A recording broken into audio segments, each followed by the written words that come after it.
Dúvida sobre a causa. Existe alguma causa específica para o desenvolvimento do transtorno de personalidade borderline?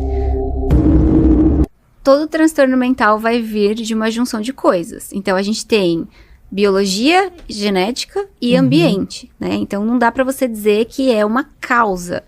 Mas é um combinado. É um combinado de coisas. Existem muitas pessoas com diagnóstico que têm um histórico de trauma, de violência sexual, algum tipo de violência, mas isso não significa... Tem uma característica, mas não é bem grande nisso. Um ambiente bastante invalidante, um ambiente social muito cruel, né? Sim.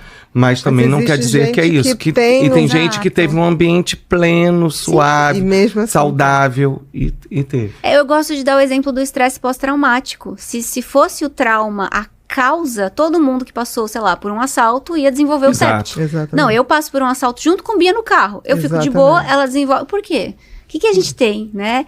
É a parte que a ciência ainda não... O que traz o gatilho, né? Então, qual que é será gatilho pra mim pode ser não pra você, pode ser não pra você. O que tá na nossa biologia, exatamente, na nossa genética. Eu tenho uma coisa muito interessante do que você falou agora, de experiência de trauma, né? Assim, todo mundo fica com medo de ressonância. Porque é fechado.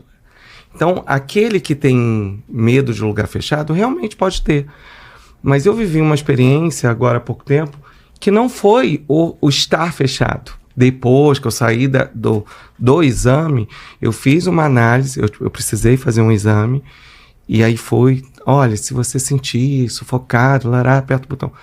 E não foi isso. Foi algo que me trouxe um gatilho de quando eu era estagiário no hospital, sabe? E aí, eu falei, a pessoa entrou para fazer o exame, quando saiu do exame, sabendo que tinha um diagnóstico lá de um tumor. E eu não sei porque eu estava super pleno ali, não era um lugar fechado. Mas veio aquilo assim, meu Deus, lembra aquela coisa? Aquilo me trouxe algo que me trouxe uma sensação de morte. E aí eu apertei. E todo mundo ficou, você vai conseguir ficar fechado? E não era aquilo. Não era Tanto isso, é que eu voltei e fiz o exame legal.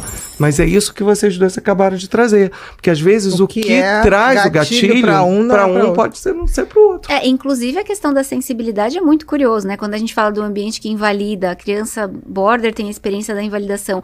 Para eu me sentir invalidada, nossa, é muito fácil. Canal Motivamente. Inscreva-se, curta e compartilhe.